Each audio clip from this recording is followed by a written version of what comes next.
안녕하세요. AI4DT의 정대현입니다. 이번 시간에는 파트 3 데이터 분석 일체의 내용을 살펴보도록 하겠습니다. 자, 먼저 202페이지에 나와 있는 그림을 함께 보실게요. 레거시라고 하는 용어가 나와 있죠. 레거시라고 하면은 기존 운영 시스템, 즉 오래된 구버전 데이터나 시스템 등을 레거시라고 표현을 합니다. 오래된 구버전이기 때문에 이것을 버전업 시킨 상황에서 서로 호환성 있게 지금 업데이트된 데이터나 시스템 등에서도 사용할 수 있어야 되겠죠. 그래서 기업은 이러한 데이터베이스에 저장되어 있는 여러 데이터, 즉 현재의 데이터와 레거시 데이터 등을 모두 활용할 수 있어야 될 겁니다. 그 다음 그림에 보시면 DW라고 되어 있죠. 데이터 웨어하우스를 의미합니다. 즉 데이터 저장소를 의미하죠.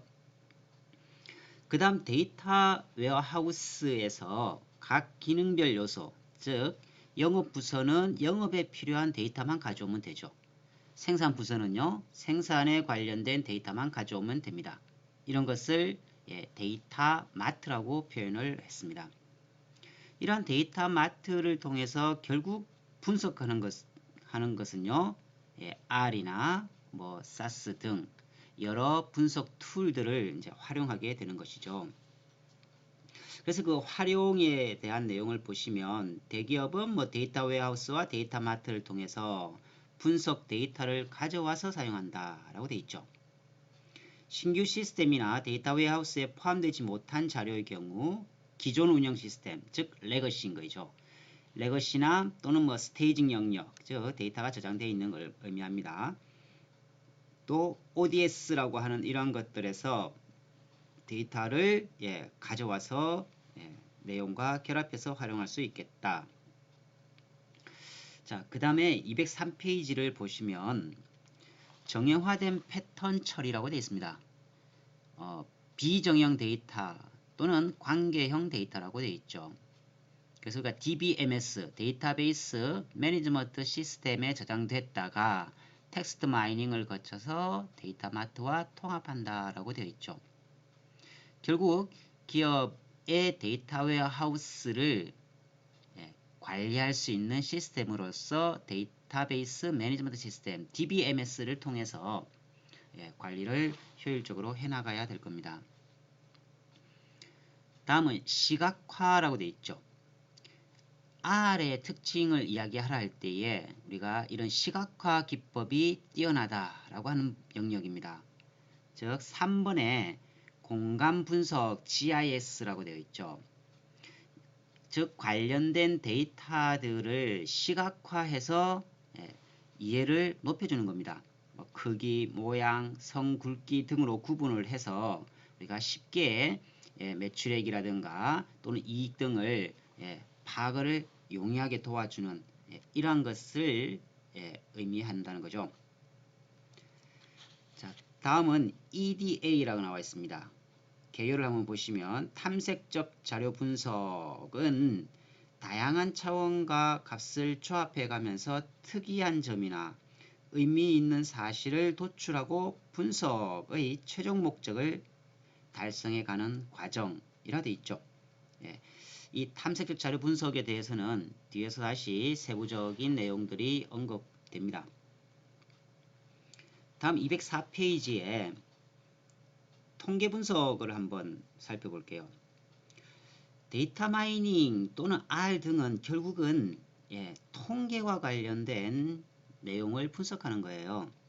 그래서 우리가 통계라고 하면은 어떤 현상을 종합적으로 한눈에 알아보기 쉽게 일정한 체계에 따라 숫자와 표, 그림의 형태로 나타내는 것이다 라고 되어 있습니다. 종류가 크게 두 가지로 구분을 할 수 있어요. 첫 번째 기술 통계, 두 번째 추론 통계 혹은 추측 통계라고 우리가 지칭합니다. 뒤에서 다시 세부적으로 언급은 되겠지만 기술 통계라고 하는 것은요, 모집단으로부터 표본을 추출하고 표본이 가지고 있는 정보를 쉽게 파악할 수 있도록 데이터를 정리하거나 요약하기 위해 하나의 숫자 또는 그래프의 형태로 표현하는 절차로 지칭이 되어 있죠. 그래서 기술 통계는 결국은 평균이 얼마, 최고값이 얼마 이와 같이 이제 수치화시켜 주는 가장 기본적인 통계 데이터라고 할 수가 있겠습니다. 두 번째 이 추론 통계라고 하는 것은요. 우리가 샘플을 추출을 했으면 그 샘플로부터 모집단을 추론하는 거예요. 우리가 일반적으로 통계 분석을 시행할 때 전체 모집단, 즉 대한민국 국민 전체의 뭐 평균 키, 전수조사하면 되겠죠. 현실적으로는 할 수 없습니다. 그죠? 따라서 우리가 샘플을 통해서 모집단, 즉 대한민국 전체 국민들의 어떤 평균 키를 추론하는 거죠. 우리가 이런 것을 추론 통계라고 부릅니다. 그래서 모집단으로부터 추출된 표본 통계량으로부터 모집단의 특성인 모수라고 표현합니다. 이 모집단의 특성인 모수에 관해서 통계적으로 추측 또는 추론하는 절차를 추론 통계학이라고 명명하자는 겁니다. 다음은 205페이지에 데이터 마이닝이라고 하는 표현이 나옵니다. 마이닝은 캐는 거죠. 데이터를 캐서 무엇을 할 것이냐는 겁니다. 핵심은요, 바로 미래에 대한 예측인 것이죠. 그래서 대표적인 고급 데이터 분석법으로 대용량의 자료로부터 정보를 요약하고 미래에 대한 예측을 목표로 자료에 존재하는 관계, 패턴, 규칙 등을 탐색, 이를 모형화함으로써 이전에 알려지지 않은 유용한 지식을 추출하는 분석 방법을 데이터 마이닝이라고 표현을 해놨습니다.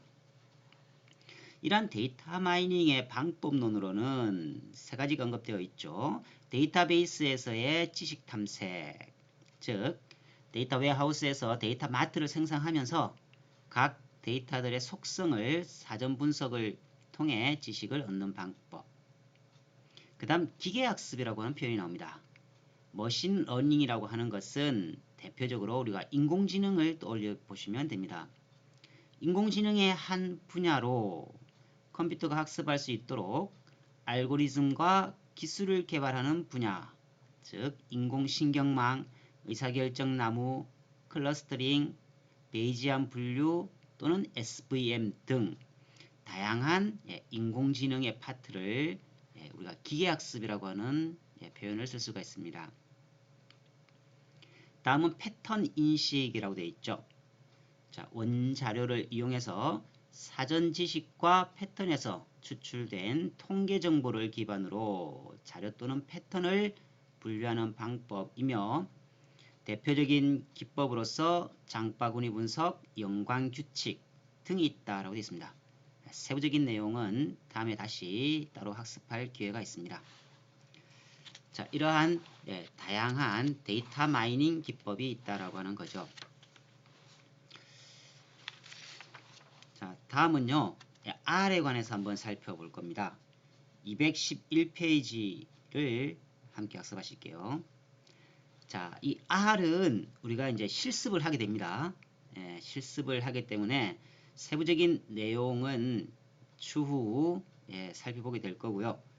구체적으로 책에서 언급된 간단한 내용들만 살펴보고 그다음에 실습을 통해서 R에 관한 전반적인 내용을 학습하시겠습니다.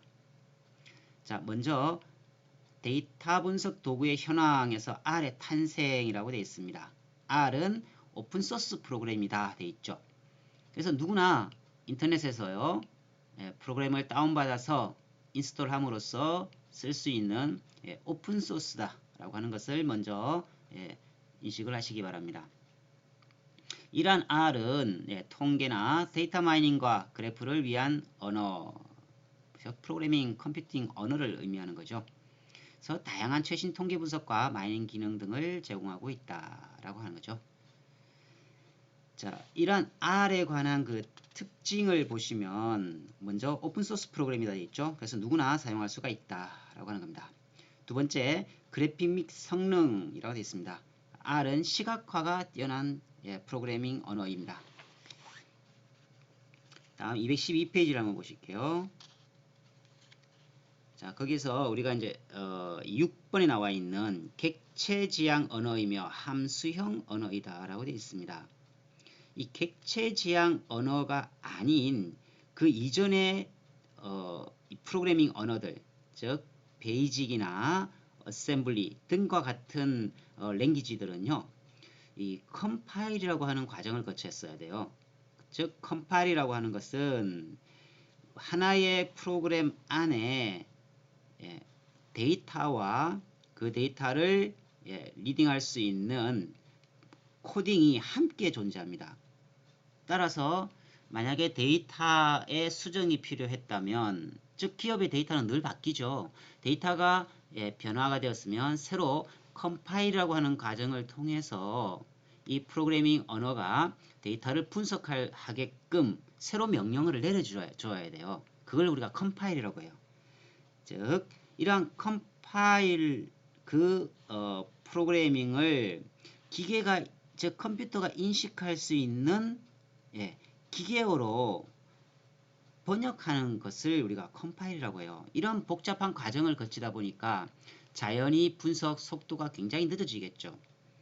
그렇지만 오늘날의 이런 R 프로그래밍은 객체지향 언어를 만들어져 있기 때문에 바로바로 분석할 수가 있어요. 즉 데이터와 또 그 데이터를 분석할 수 있는 코딩이 분리된다는 뜻입니다.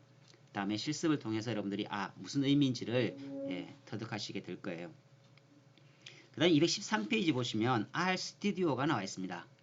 자, R이 최초에 만들어졌지만 굉장히 사용에 불편함이 많아요.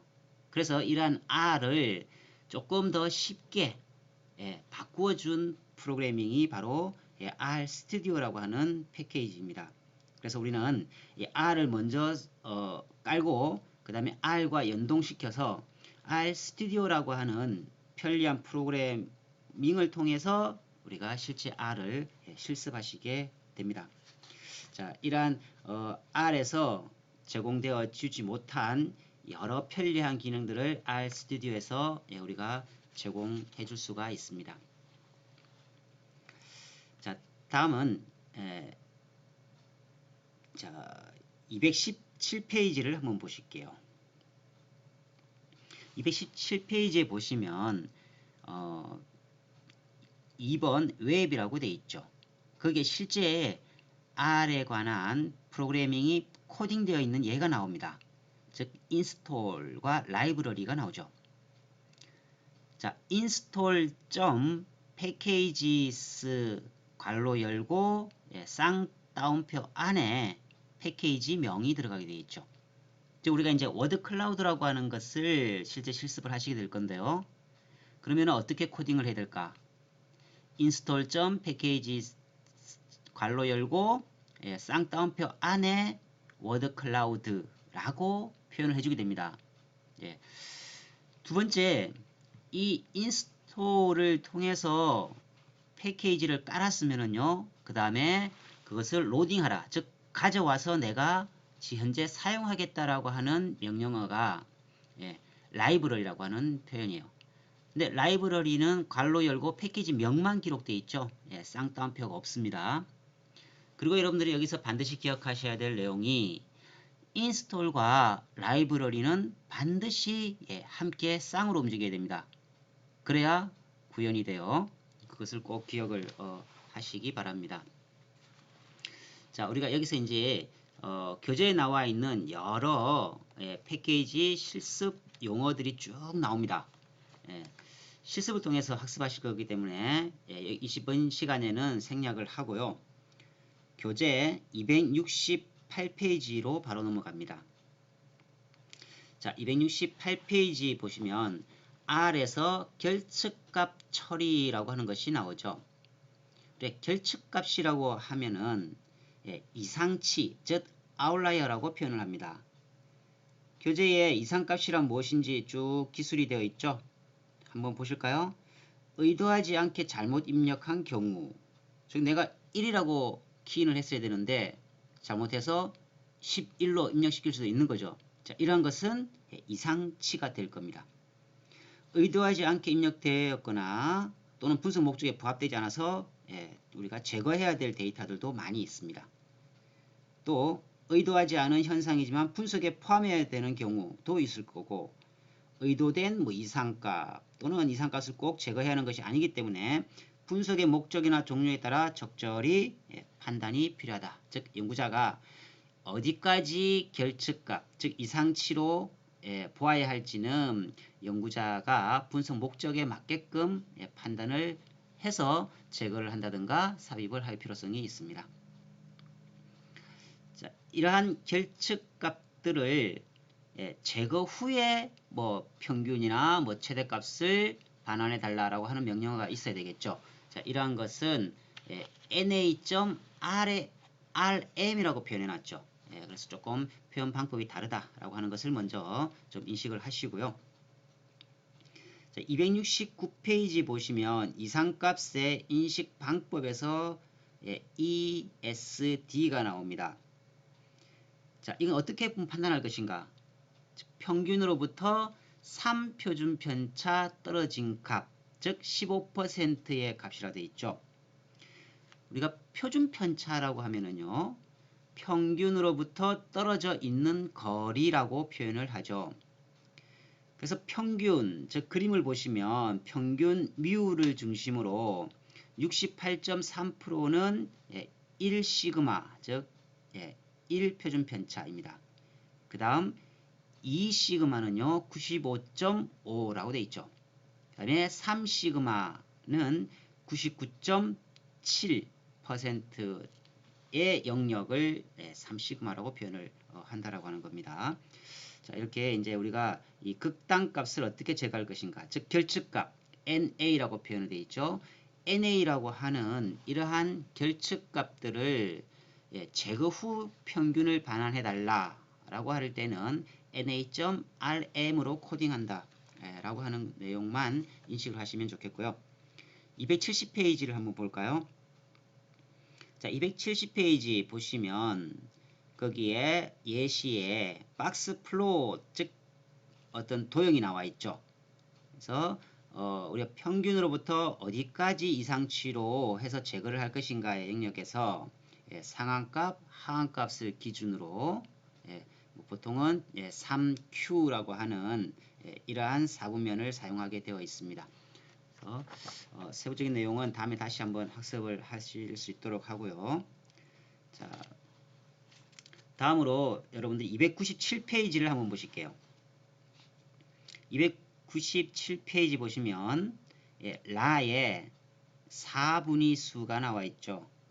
우리가 통계를 통해서 자료 정리를 할 때에는 표본 평균도 구할 것이요, 중앙값도 구할 것이요, 평균값도 구하겠죠. 이렇게 데이터가 어떻게 흩어져 있는가를 나타내는 것을 삼포도라고 표현합니다. 자, 어쨌든 우리가 이러한 표준 편차, 즉 평균으로부터 떨어져 있는 거리를 계산할 때 IQR이라 되어 있죠. 4분위 수 범위, 즉 Q3에서 Q1을 뺀, 즉 제1 4분위 수는 Q1이라서 25 백분위 수, 그 다음에 50, 75 백분위 수 등을 활용하겠다라고 하는 내용이고요. 변동 계수도 나오고 평균의 표준 오차 등도 나오죠.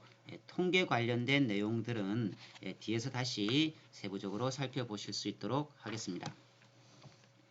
그 다음에 299페이지를 보실게요. 첨도라고 하는 것이 나오죠. 자, 그 그림 첫 번째 글을 보시면 외도도 있고 첨도도 있습니다. 먼저 외도라고 하는 것은 그림을 보시면 외도가 제로인 경우 어떻게 되어 있습니까? 최빈값, 즉 빈도수가 가장 많은 값, 그 다음에 중앙값, 전체의 중앙값, 평균 중간값을 말하겠죠. 그 다음에 평균 모두가 일치하는 값이죠. 자, 이런 경우는 우리가 외도가 0이라고 표현을 합니다.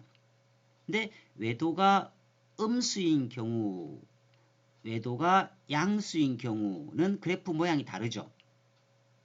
이렇게 외도라고 하는 표현이 있고요. 그 다음에는 첨도를 보시면 뾰족하다라고 하는 개념입니다. 즉 평균을 중심으로 표준 정규 분포 값이 어떻게 분포가 되어 있는가라고 하는 내용입니다. 그래서 그림 그 세 개를 비교해 보시면은요, 굉장히 뾰족하게 되어 있죠. 그 다음에는 조금 완만하게 되어 있고, 그 다음에 약간 더 볼록한 모양으로 분포가 되어 있습니다. 이처럼 외도와는 다르게 첨도라고 하는 형태로서 평균을 중심으로 어떻게 데이터들이 산포, 즉 분포가 되어 있는가라고 하는 내용을 담고 있습니다.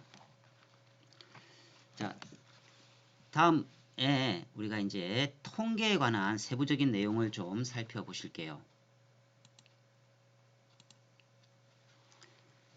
자, 이 통계, 확률에 관한 내용은 다소 어렵습니다만 반복해서 계속 우리가 학습하시게 되기 때문에 잘 좀 따라오시기 바랍니다. 자, 앞서 우리가 이제 모집단이라고 하는 표현이 있었죠. 즉, 실제 우리가 어떤 평균값을 구하려고 하는 집단입니다. 모집단이죠. 그렇지만 우리가 실제로는요, 샘플링을 하죠.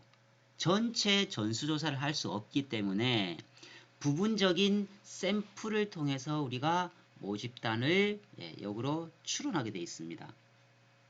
여기서 우리가 이제 몇 가지 용어를 모집단에 관련된 용어인지 표본에 관련된 용어인지를 본 PPT를 통해서 여러분들이 반드시 구분을 하셔야 돼요. 쓰는 용어가 다르기 때문에 그래요. 자, 먼저 모수라고 되어 있습니다. 파라미터라고 되어 있죠. 모집단의 특성을 나타내는 수치를 모수라고 정의를 하고요. 그 다음에 샘플, 즉 표본으로부터의 특성을 나타내는 수치는 통계량이라고 표현합니다. 서로 용어가 다르죠, 그죠? 그래서 모집단의 특성을 나타내는 수치는 모수, 표본의 특성을 나타내는 수치는 통계량이라고 하는 표현을 쓴다. 따라서 우리가 통계를 크게 기술 통계와 추론 통계로 구분을 했었죠. 거기서 추론 통계의 의미가 뭐였습니까? 바로 이 통계량, 즉 표본의 특성을 나타내는 수치 통계량을 통해서 모집단의 특성을 나타내는 수치 모수를 어떻게 해요? 추정하는 겁니다. 추정, 무엇을 통해서요? 가설을 검증함으로써 가능해요. 자, 이렇게 모집단과 표본에서 사용되는 이 통계의 용어가 좀 다르다라고 하는 것을 먼저 학습하시고요. 다음에는 평균. 평균은 잘 알죠? 이제 통계 용어로는 이제 mean이라고 표현을 합니다만 모집단은 mu로 표현해 놨고요.